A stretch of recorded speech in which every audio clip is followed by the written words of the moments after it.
देखिए, ये आजकल साइबर ठग्स बहुत जो हैं, साइबर के जो ठग हैं ये बढ़ गए हैं। ये बिना किसी से ताल्लुक़ के ही लोगों को ठग रहे हैं, अलग अलग तरीके के झांसे के साथ। आपने देखा है कि कई बार ये व्हाट्सएप वगैरह पे डर के साथ या कोई लालच के साथ ये ठगी होती है। जनता को हम काफ़ी जागरूकता के जो कैंपेन वगैरह ये चलाते रहते हैं, तो लेकिन कई बार क्या होता है, ये जो पर्टिकुलर हमारा साइबर ठग है, इसने सोचा कि इसमें लेजिटिमेसी डालने के लिए ये टॉप से शुरू करेगा। तो ये हमने नॉर्थ डिस्ट्रिक्ट के पास एक कंप्लेंट आई थी अभी 5 दिन पहले, 26 जुलाई को। थाना सदर की एक कंप्लेनेंट, एक जो विक्टिम है उनकी तरफ से कि ऑनरेबल एमपी जो हैं हमारे चांदनी चौक जो कॉन्स्टिट्यूंसी के, उनके रेफरेंस से उनको एक फ़ोन आता है, तो उनके रेफरेंस से ये फ़ोन पे कांटेक्ट करती हैं तो ठगी जाती हैं।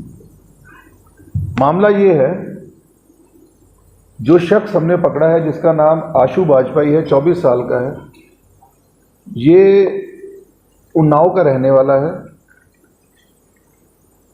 बीए 3rd ईयर का ये स्टूडेंट है। इसने कुछ 1 साल पहले के करीब एक रविकांत नाम का लड़का है, इनका दोस्त, उसकी ठगी जबकि वो पकड़ा गया तो उससे एक चीज़ सीखी। नकली आई कार्ड पे एक सिम लेता है ये, वो सिम को ट्रू कॉलर पे ये रजिस्टर करके और ट्रू कॉलर पे अपने आप को कहीं चीफ जनरल मैनेजर, कहीं जनरल मैनेजर, कहीं मैनेजर ऑफ द ब्रांच करके नाम अपना रख लेता है। गूगल पे सर्च करता है MPs contact list, MLAs contact list, वहाँ से ये वहाँ डायल करता है और उनको बताता है कि मैं फला फला जो स्टेट बैंक ऑफ इंडिया की ब्रांच का सीनियर अधिकारी हूँ।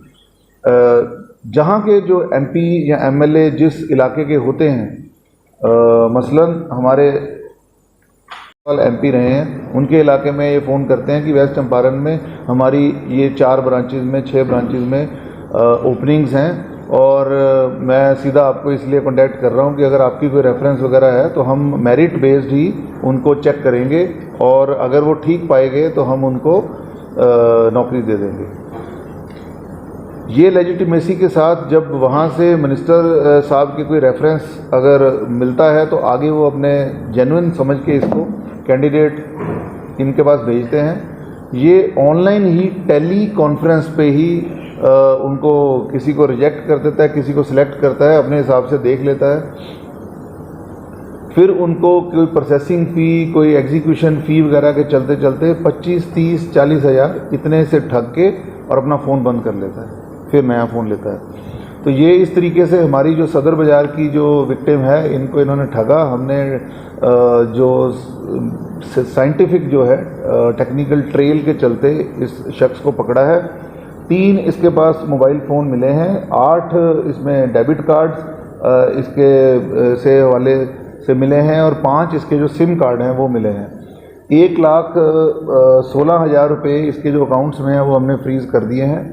3,46,000 की जो मनी ट्रेल भी है हमें मिली है। टोटल 5 FIR जो ऑल इंडिया में, हरियाणा के टोहाना की है जिसमें एक फतेहाबाद के MP हैं, MLA हैं, उनका केस, एक दिल्ली में मिनिस्टर ऑफ स्टेट हैं कम्युनिकेशन के, उनके जो है गुजरात में खेड़ा, उनके किसी जानकार के कंप्लेंट थी नाडियाड वेस्ट थाने की, वो, फिर हरियाणा में सोनीपत की, और दिल्ली में दिल्ली के MLA हैं सुल्तानपुरी, उनके रेफरेंस से एक साइबर रोहिणी में भी एक FIR खुली है, और चंपारण, जैसे कि मैंने बताया वेस्ट चंपारण की, वो भी एक केस खुला है। 5 केस अभी खुले हैं। अभी 100 के करीब इसके और इसने बताया है कि इसने ठगा है।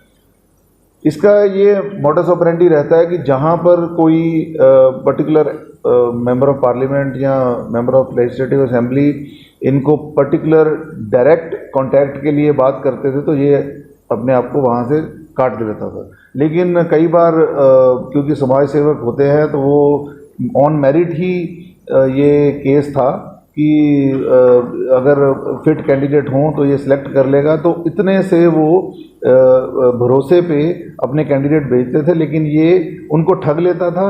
वो सिर्फ ये समझते थे कि एमपी साहब ने रेफरेंस दिया है तो ये ठीक ही होगा। तो इस तरीके से ये अच्छा एक केस खोला है। इस पे और हम इसके कोई एसोसिएट वगैरह हैं या कोई और पैसे जो इसके पास होंगे तो वो रिकवरी करने की कोशिश करता है। जैसे पहले बताया, रविकांत नाम का एक शख्स है जो यूपी में ही पहले पकड़ा गया है साल को पहले।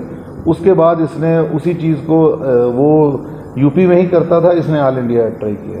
सर नौकरी के लिए करता था क्या इसका? हाँ जी, ये 2-3 तरह के हैं। डेटा एंट्री ऑपरेटर वगैरह है, क्लर्क की है। जो भी पब्लिक सेक्टर बैंक्स में जॉब लेना चाहेगा, छोटी जॉब, उसके लिए ये लोगों को झांसा देता है। दिल्ली में फिर इन्होंने कोई और भी ऐसे एमपी एमएलए आपके सामने आए हैं पूछताछ में, जिनको इन्होंने कॉल किया हो? अभी इस पे तो हम इनकी कॉल डिटेल वगैरह की और इसकी हम कर रहे हैं तफ्तीश। बाकी आपको जैसे बताया, ये 2 केस हो गए जो हमारे इलाके के जो चांदनी चौक कॉन्स्टिट्यूंसी के एमपी और जो सुल्तानपुर इलाके के एमएलए हैं, इनको भी इसने फ़ोन किया है और इनके कॉन्टैक्ट से ये विक्टिम जो हैं, ये 2 केस हमारे खुले हैं।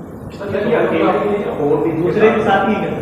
हाँ जी, दूसरे साथ नहीं, अभी तक इसका कोई साथी नहीं पता चला, लेकिन इसने जो मनी है वो आगे जो ट्रांसफ़र करी है, हम उन पे उनको भी नैप करने की। सर ये पैसे कैश लेते थे या ऑनलाइन ट्रांजैक्शन? ये जो पैसा भी इनका ऑनलाइन से ही लेते थे, यूपीआई के थ्रू।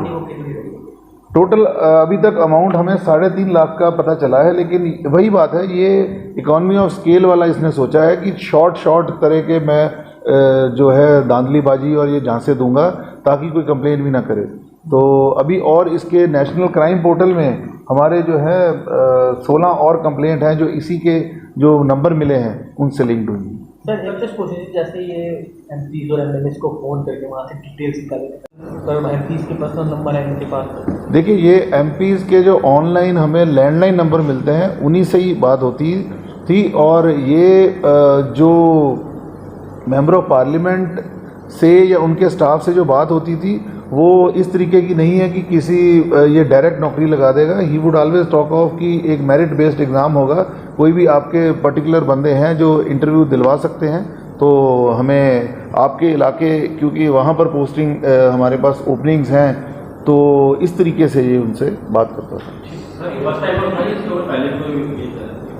अभी एक मुकदमा है 363 का है, ये यूपी का ही है। ये जो पर्टिकुलर क्राइम है इससे रिलेटेड ये इसका फर्स्ट केस है।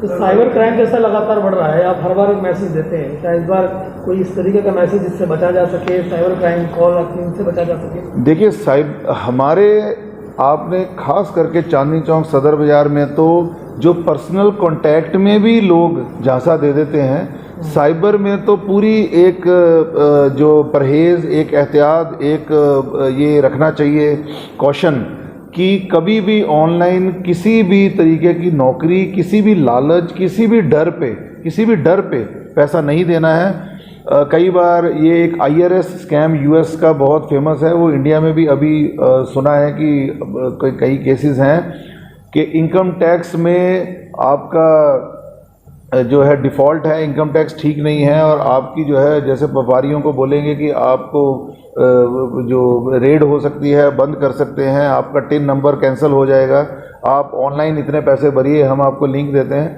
किसी भी तरीके से ऑनलाइन कोई बैंक, कोई ऐसी सरकारी अदारा नहीं आपसे मांगता। आप फिज़िकली वहाँ जाके, उनके ऑफिस में जाके वेरीफाई करके अगर कोई ऐसी बात है तो अपने फ़ाइन या कोई ऐसी अगर वाकई है तो दें।